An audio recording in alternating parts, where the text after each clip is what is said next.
नमस्कार दोस्तों, आज आपको फिर से चैनल पे स्वागत है। और आज हम बात करने वाले हैं त्रिभुज की गुण जो है सो त्रिभुज चैप्टर जो है कि काफ़ी जाने माने चैप्टर है। तो इसी टॉपिक पे हम बात करने वाले हैं कि त्रिभुज में कितने कोण होते हैं, कितने प्रकार होते हैं, कितने कैसे बनाया जाता है, इसका क्वेश्चन, इसी के बारे में हम कुछ खास चर्चा करने वाले हैं। तो वीडियो पे बने रहिए, लाइक सब्सक्राइब और शेयर करना ना भूलिए दोस्तों। आशा करता हूँ कि आपको वीडियो अच्छा लगे और हम बेहतर से बेहतर वीडियो बनाएं। तो चलिए हम स्टार्ट करते हैं। तो हम सबसे पहले लिख दिए हैं त्रिभुज के गुण। त्रिभुज के गुण लिख दिया है, जिसको इंग्लिश में प्रॉपर्टीज ऑफ ट्रायंगल कहा जाता है। तो इसी के बारे में हम चर्चा करेंगे। तो सबसे पहले हम क्या करेंगे, एक त्रिभुज बनाएंगे जिसमें सिंपल सी त्रिभुज बनाएंगे जिसमें हम ए बी सी नाम दे देंगे, ए बी और सी। और ये जो है इसको हम कोण कहते हैं और इसको हम शीर्ष कहते हैं। और तो इसको हम विशेष करके लिखते हैं त्रिभुज में क्या क्या होता है इसी के बारे में। तो सबसे पहले हम कोण बराबर लिख देते हैं, कोण ए, कोण बी, कोण ए कॉमा कोण बी कॉमा कोण सी। 3 कोण होता है त्रिभुज में। और जो है सो भुजा लिख देते हैं, भुजा। दोस्तों बिना भुजा के तो त्रिभुज बनना संभव ही है, इसलिए भुजा तो होगा ही। तो सबसे पहले हम भुजा लिख देते हैं। ए बी जो है ए से लेकर बी तक जो है जो एक भुजा हो गया। तो ए बी हम लिख दिए। इसके बाद बी सी कर देंगे, यहाँ से यहाँ तक जो है बी सी लिख देंगे, बी और सी। और यहाँ सी और ए, इसको ए सी लिख देते हैं, या सी ए या ए सी जो भी लिखिए। इस तरह से हम भुजा लिख दिए। अब हम शीर्ष लिखते हैं। शीर्ष जो है त्रिभुज में 3 शीर्ष होता है।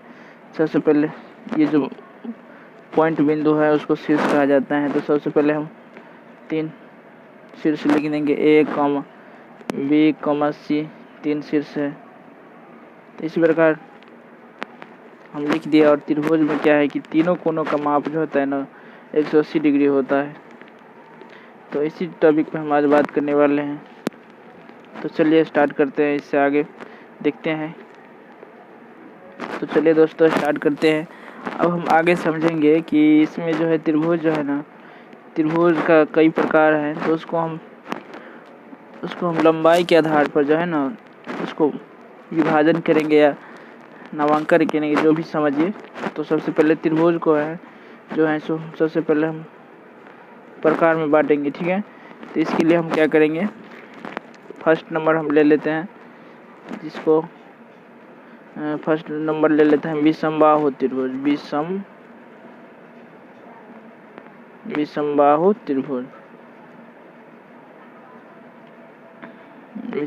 त्रिभुज ले लेते हैं। तो चलिए दोस्तों हम समझते हैं कि विषमबाहु त्रिभुज क्या होता है। सबसे पहले हम ये देखेंगे कि हम जानते हैं कि सम संख्या और विषम संख्या में क्या अंतर होता है।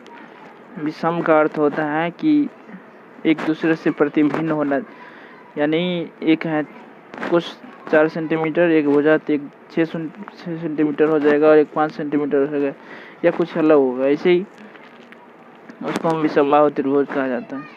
तो सबसे पहले हम लिखेंगे जिस त्रिभुज की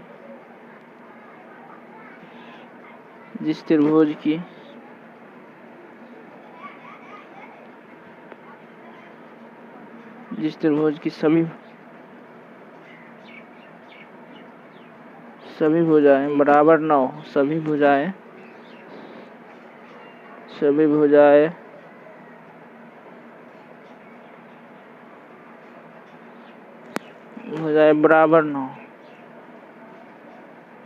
बराबर न हो,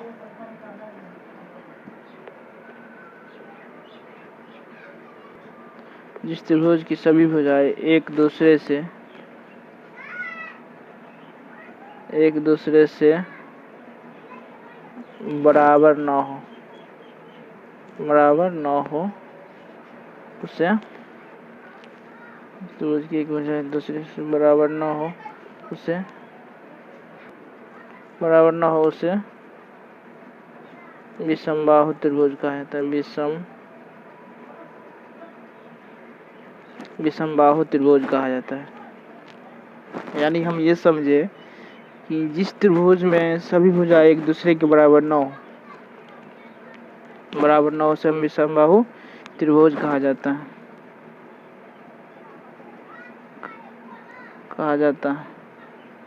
और हम चित्र के माध्यम से इसको समझते हैं कि कैसे बराबर नहीं होता।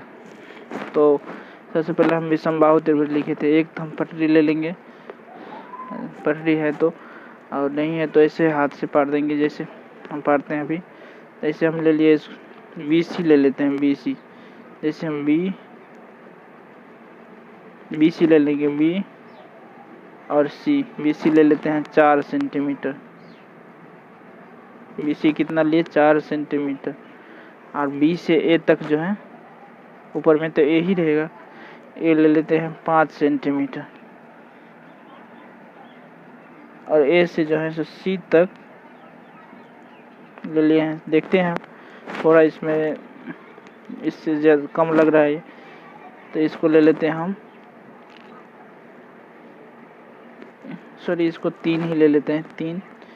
3 सेंटीमीटर, 5 सेंटीमीटर, और इसको 4 सेंटीमीटर ले लेते हैं।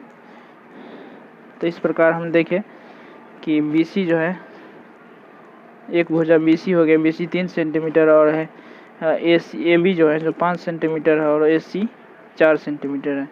यानी तीनों भुजाएं जो हैं एक दूसरे के बराबर नहीं है। तो इस प्रकार हम समझे कि विषमबाहु त्रिभुज में तीनों भुजाएं एक दूसरे के बराबर नहीं है। तो चलिए, अब हम विषमबाहु त्रिभुज समझ गए। इसके बाद जो है सो समद्विबाहु त्रिभुज होता है, तो उसको हम समझते हैं। तब तक के लिए इसको मिटाते हैं। अब हम इस वीडियो में देखते हैं विषमबाहु त्रिभुज समझ गए उस वीडियो में। अब हम समद्विबाहु त्रिभुज कहा जाता है। सम में बराबर होता है, द्वि में 2 हो जाता है, और बाहु में भुजा हो जाता है। ये संस्कृत का भाषा है। समद्विबाहु सम में बराबर, द्वि में 2 और बाहु में भुजा हो जाता है। तो ये इस प्रकार हम लिख कर अब हम क्या करेंगे, इसका परिभाषा लिखेंगे। जिस त्रिभुज, ऐसे लिखेंगे, जिस त्रिभुज की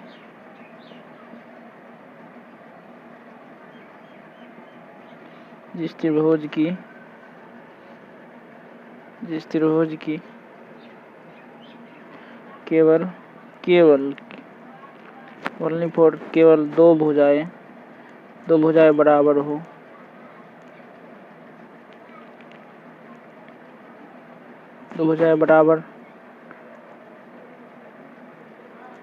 एक दूसरे के बराबर हो, एक दूसरे के बराबर हो, उसे समद्विबाहु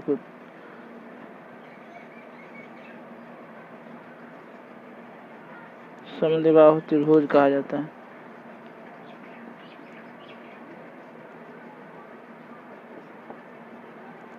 तो इस प्रकार हम लिख दिए, जिस त्रिभुज की केवल 2 भुजाएं एक दूसरे के बराबर हो, उसे समद्विबाहु त्रिभुज कहा जाता है।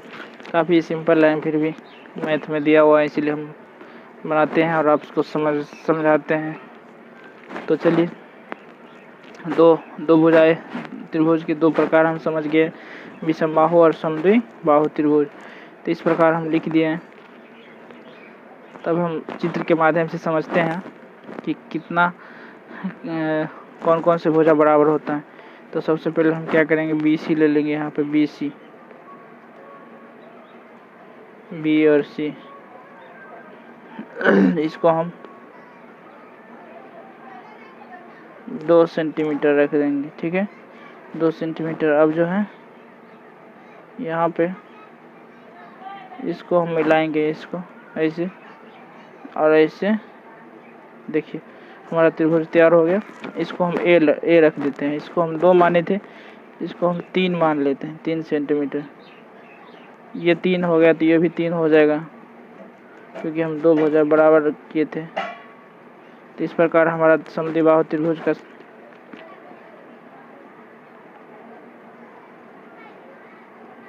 समद्विबाहु त्रिभुज हो गया। समद्विबाहु त्रिभुज समझ गए। अब हम लास्ट में जो है समबाहु त्रिभुज समझेंगे, जो कि काफ़ी ईजी है। तो चलिए अगले त्रिभुज के लिए तैयार रहते हैं। तब तक हम इसको साफ करते हैं, बने रहिए वीडियो पे, देखते हैं तो चलिए हम लिख दिया इसे समबाहु त्रिभुज। इसमें समझते हैं कि क्या होता है। तो सबसे पहले समबाहु का अर्थ होता है कि सममिश बराबर और बाहुमिश भुजा, सभी भुजाएं बराबर, यानी कि जिस त्रिभुज की सभी भुजाएं बराबर हो उसे समबाहु त्रिभुज कहा जाता है। तो चलिए हम लिख देते हैं कि जिस त्रिभुज की सभी भुजाएं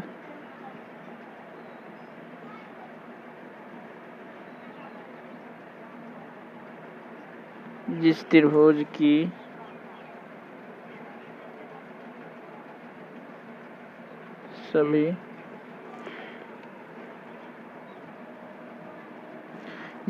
की सभी भुजाएं बराबर हो उसे समद्विबाहु समबाहु भुजाएं बराबर हो उसे समबाहु त्रिभुज कहा जाता है। काफ़ी इजी था, फिर भी हम लिख दिए। क्या आप समझते हैं चित्र के माध्यम से कि समबाहु त्रिभुज क्या होता है? जिस त्रिभुज की सभी भुजाएं बराबर हो, यानी कि जितनी भुजाएं ए बी जितना रहेगा उतना बी सी, और बी सी जितना रहेगा उतना ए सी रहेगा।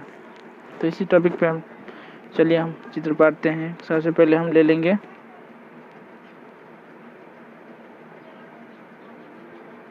बी